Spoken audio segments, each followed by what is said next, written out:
What's going on YouTube and fellow reefers?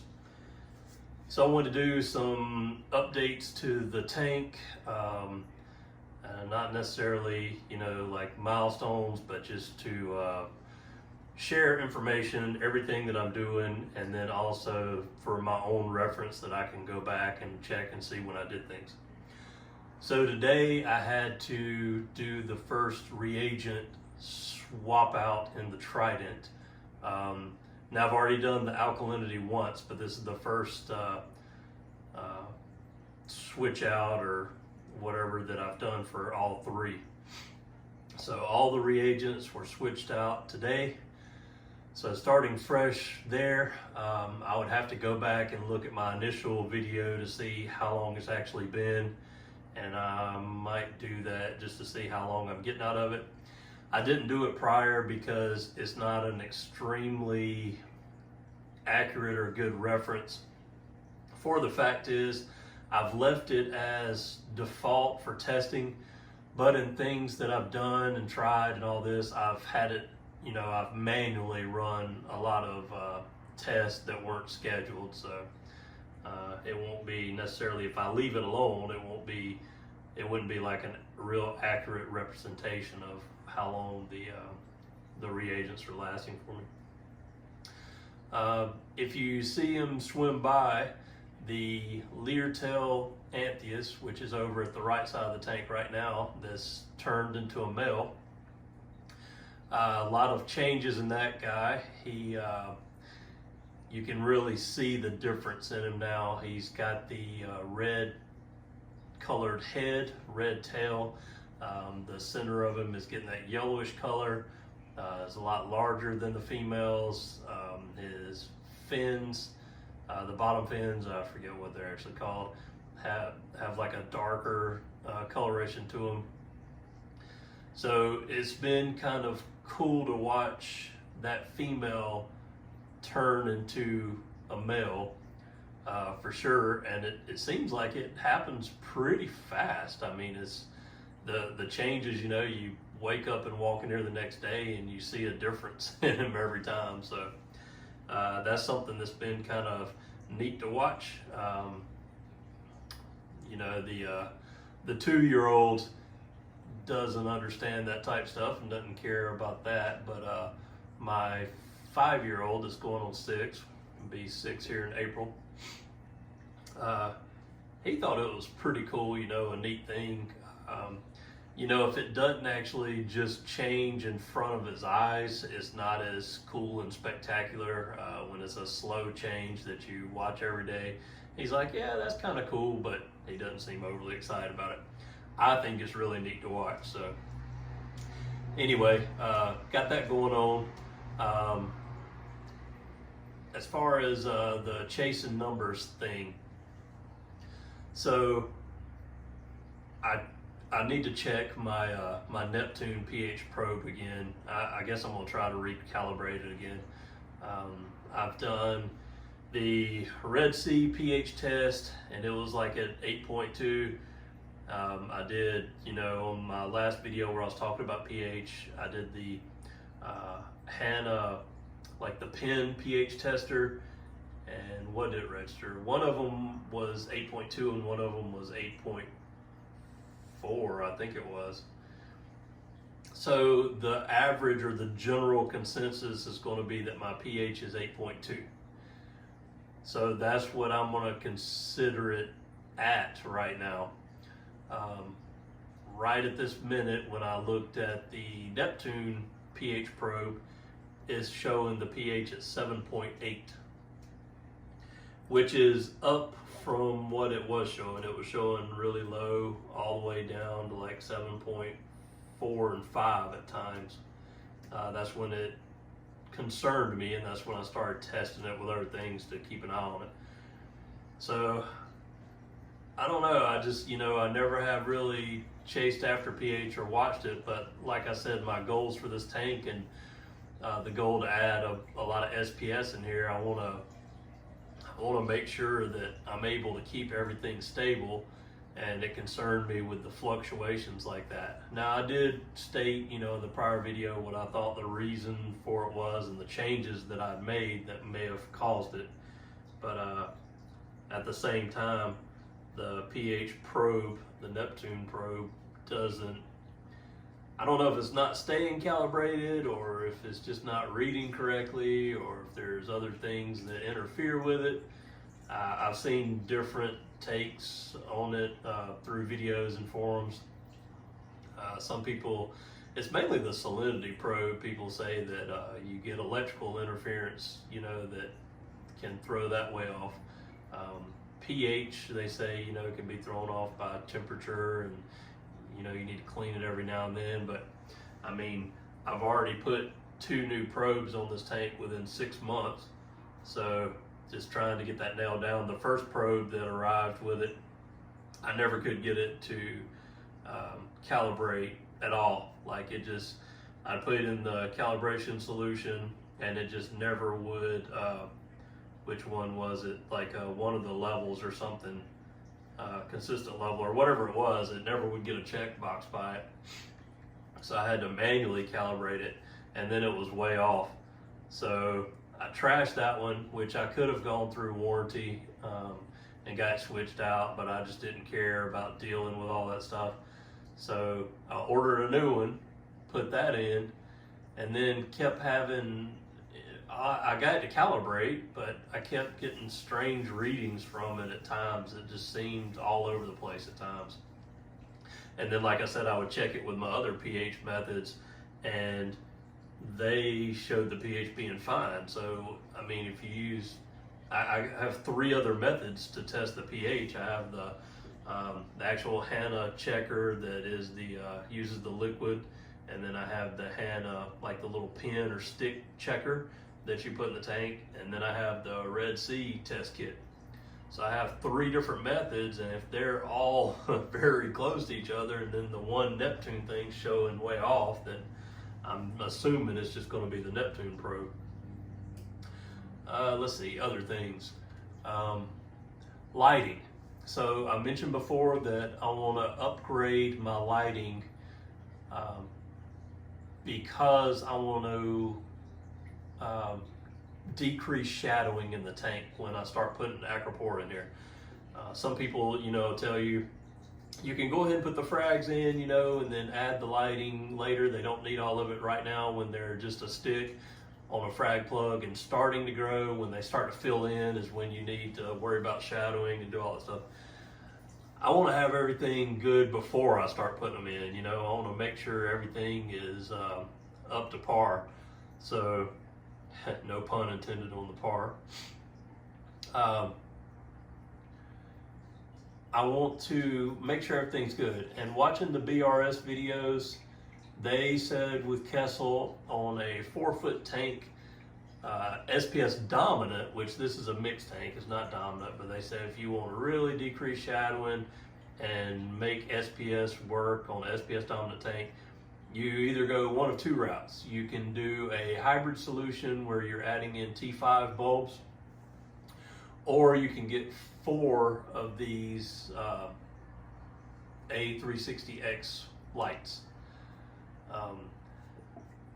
For whatever reason, I don't want to do the T5 bulbs. I've thought about it. I've come close to pulling the trigger on that.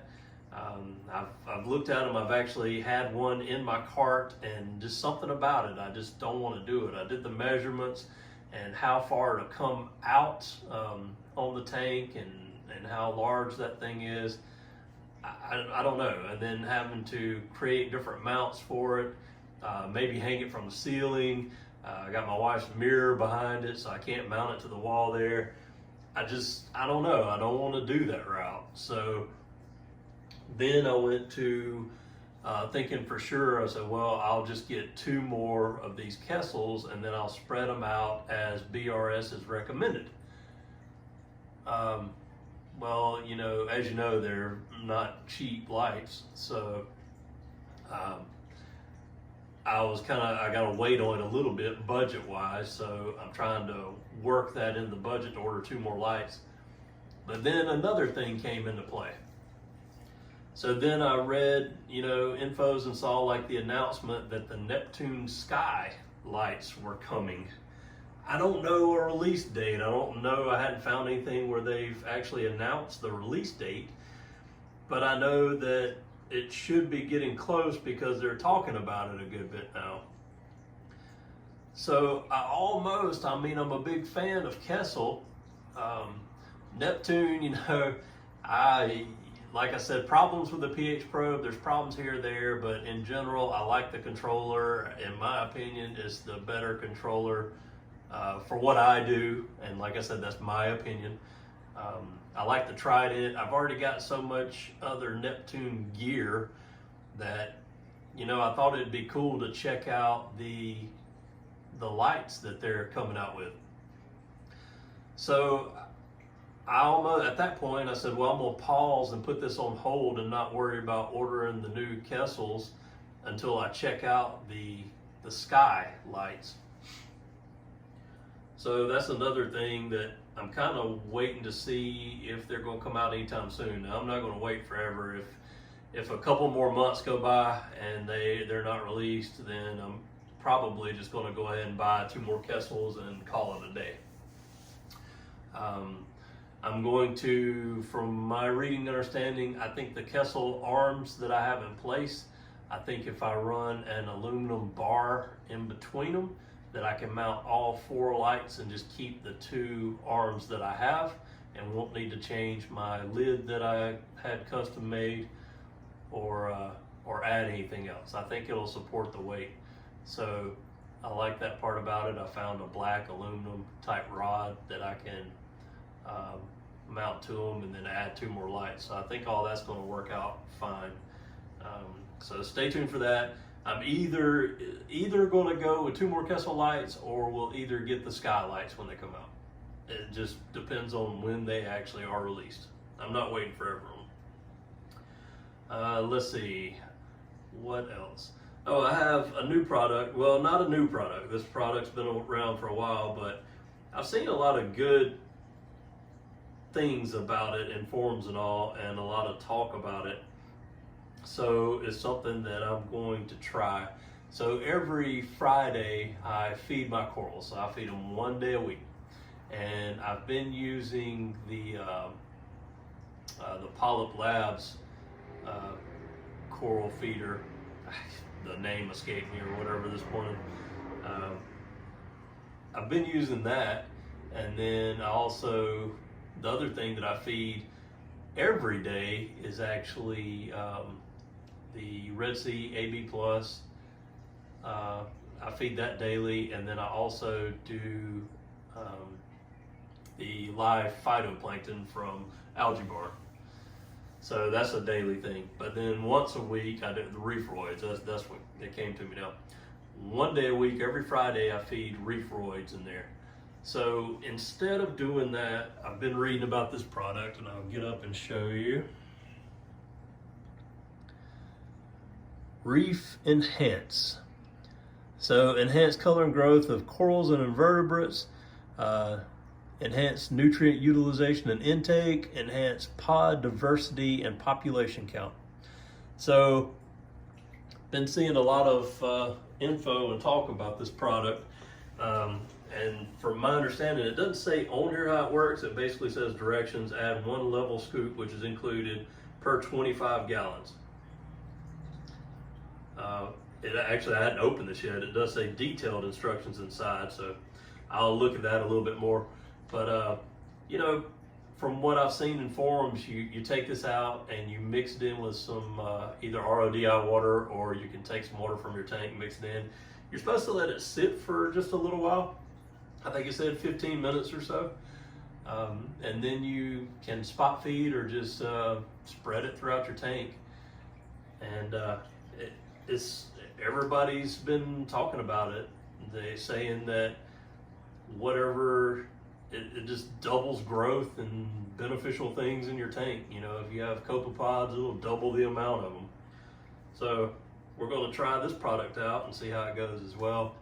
I'll let you know if I see any difference. I'm not expecting really to see much of a difference. A lot of these things I guess I just try in hopes that it is doing something. You know, in the reefing hobby, I really think a lot of things can officially get that title of snake oil.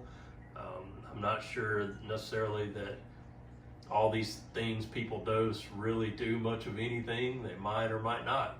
It's kind of like the supplemental elements that I'm adding, and I talked about that in another video, but I don't know that it's doing anything. I'm putting them in there hoping for the best.